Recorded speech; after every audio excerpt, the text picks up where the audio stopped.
Long before the first shots rang out at Fort Sumter, before Brother turned on, Brother, there was a quieter war of words, of laws, of conscience. This is the story of the road America took toward the fire it could no longer avoid. A road paved in compromise, conflict, and contradiction. Welcome to the years before the guns.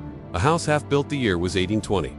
America stood like a house under construction. The blueprints were drawn: liberty, equality, independence, but half the rooms were built on slavery. The foundation cracked under contradiction. It was a country stretching outward. New land, new states, new dreams. But beneath it all, an old sin. In Congress, men spoke of unity. In their back rooms, they counted slaves and free states like chips in a poker game. That year, the Missouri Compromise became the uneasy fix. Missouri entered as a slave state, Maine as free, and slavery was barred in the northern territories of the Louisiana Purchase. A line was drawn, not just on the map but through the soul of the nation. And yet, even as the ink dried, no one believed it would hold forever. In the north, small factories coughed coal smoke into pale skies. The Industrial Revolution was waking. Young men left farms for machine shops. Children worked long hours in textile mills. Time was measured in whistles and wages. In the South, the cotton gin had transformed everything. Cotton was king, and its crown was cruelty. Slaves were not just field hands, they were currency, capital, and power. Plantations stretched for miles, and human lives were measured in harvests. A slave could be sold for more than a year's profit. The North and South were now different nations under one flag. A free black sailor might walk the harbor in Boston and be kidnapped into slavery in Baltimore. A preacher might denounce bondage from a pulpit in New York and be shouted down by lawmakers from Georgia. And yet, the Union held barely. For now, the abolitionist flame, it began with quiet voices. A sermon here, a pamphlet there. Then it roared. By the 1830s, the abolitionist movement burned like a controlled fire, illuminating and impossible to contain. A tide of moral urgency surged across the northern states. The Liberator, published by William Lloyd Garrison, landed like thunder in the world of ink. Garrison did not ask. He demanded. "I am in earnest," he declared. I will not excuse. I will not retreat a single enchant. I will be heard." Then came Frederick Douglass, man who had seen slavery's whip and chains with his own eyes. He taught himself to read in secret, escaped in darkness, and spoke with a voice that struck deep. Audiences who once thought of slavery as a Southern issue now felt its sting in every word. "You may rejoice," he said on Independence Day, "but I must mourn." Sojourner Truth, tall and commanding, with eyes like iron and voice like thunder, spoke not only of slavery, but of womanhood. "Ain't I a woman?" she asked. She dared them to see her. Harriet Tubman did not just speak. She returned again and again to the South, guiding over 70 people to freedom on the Underground Railroad. She carried a pistol not just for protection, but to keep those who might turn back from giving away the route. This was not comfortable progress. It was dangerous. Printing presses were burned. Abolitionist speakers were attacked. Mobs murdered Elijah Lovejoy in Illinois. Congress enacted the gag rule, refusing even to hear but silence could not smother the fire. Black churches became fortresses of hope. White allies faced ridicule and ruin. Children grew up hearing the names: Douglass, Truth, Tubman, Garrison, Stowe. The nation was being awakened and disturbed. The law in the wound, the country tried to patch itself together once more. The Compromise of 1850 was not a single act, it was a painful series of trades and silences. California would enter the Union as a free state. The slave trade boot, not slavery itself, would be banned in Washington, D.C., but the South demanded something in return. And they got it. The Fugitive Slave Act. It was not just a law, it was a weapon. It turned every citizen into a potential slave. Even in northern cities, black men were seized, some free, some not, and dragged back south. No jury, no justice. All it took was a claim and a signature. The burden of proof fell on the accused. Men like Anthony Burns, seized in Boston, were paraded through streets under armed guard as crowds wept and shouted. Police beat back protesters.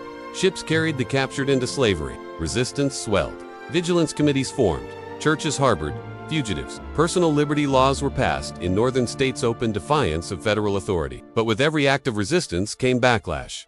Southerners felt betrayed. Their property was being stolen, their rights ignored. Northerners, once indifferent, now witnessed the brutality up close. Then came Uncle Tom's Cabin, Harriet Beecher Stowe's novel, serialized first, then printed in millions, humanized the enslaved. Mothers torn from children, men beaten for learning to read, dignity shattered, but never lost. President Lincoln would later greet her with the words, "So you're the little woman who wrote the book that made this great war." And in homes across the nation, people chose sides. Bleeding Kansas in 1854, the Kansas-Nebraska Act shattered another uneasy balance.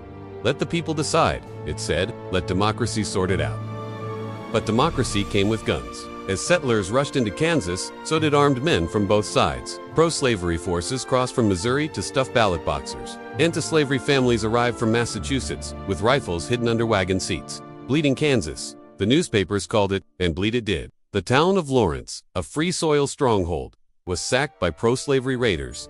Printing presses were destroyed, homes looted. In revenge, John Brana, man possessed by divine purpose, led a nighttime raid and executed 5 pro-slavery men in front of their families. Terror answered terror. The violence was not just physical, it reached into Congress. In 1856, Senator Charles Sumner stood in the Senate and denounced the crimes in Kansas. He called slavery the harlot of the South. He insulted a fellow senator. Days later, Congressman Preston Brooks walked into the Senate chamber, raised a gold-headed cane, and beat Sumner bloody on the floor. It took years for Sumner to recover. Southerners sent Brooks new cane. The North sent Sumner flowers and remembered. The nation was cracking. Not slowly, violently. New parties, old battles, the old political structures could no longer hold. The Whigs collapsed. The Democrats fractured. From the debris arose the Republican Party. Its founding purpose: stop the spread of slavery into new territories. Not abolition yet, boot containment. Like a fire line. In Illinois, Abraham Lincoln found his voice. He spoke plainly. A house divided against itself cannot stand, he warned. Slavery must either grow or die. In debates with Stephen Douglas, Lincoln did not speak of vengeance, but of principle. Of the soul of the republic, could a nation built on liberty survive half-slave? Douglas believed in popular sovereignty. Let the states choose. Lincoln believed some things were not for states to decide. And while politicians argued, John Brown prepared for war. In 1859, Brown raided the federal arsenal at Harper's Ferry. His goal? To spark a mass slave revolt. He was captured, tried, and hanged. But his gallows became a pulpit. Some called him mad, others, a prophet. Church bells rang in the North on the day of his death. And in the South, fear spread like wildfire. The election and the exit. The election of 1860 was not just political, it was existential. Lincoln won with no Southern electoral votes. To the North, he was a hope, a man of restraint and principle. To the South, he was the end. Within weeks, South Carolina seceded. Then Mississippi, Florida, Alabama, Georgia, Louisiana, Texas. They met in Montgomery and formed a new nation, the Confederate States of America. It was treason to some, salvation to others. In the North, Lincoln prepared to lead a broken nation. He said little, watched carefully, hoped for peace. But the South saw betrayal in every pause. Union forts remained in Southern land. Fort Sumter in Charleston Harbor witted and witted until April. Then the cannons spoke. The war had begun. The end of the beginning. From 1820 to 1860, the United States tried again and again to solve its deepest contradiction with words, laws, and lines on maps. But ideas, once awakened, cannot be buried. Slavery was not just a policy, it was a wound, and the nation could no longer pretend it would heal on its own. So it came to fire. The war would be long, bloody, transformative. But before the first shot at Fort Sumter, before brother fought brother, before emancipation and ruin and reconstruction, there was a road. A long, painful, unavoidable road. And now, at last, the country had reached its end. The silence was gone. The guns had come. By the time the cannon fired in Charleston Harbor, the war had already begun in hearts, in halls of power, in fields of cotton, and courtrooms of justice. The Civil War was not born in an instant. It was built over decades of choices, silences, and warnings unheard. And now, the reckoning had come.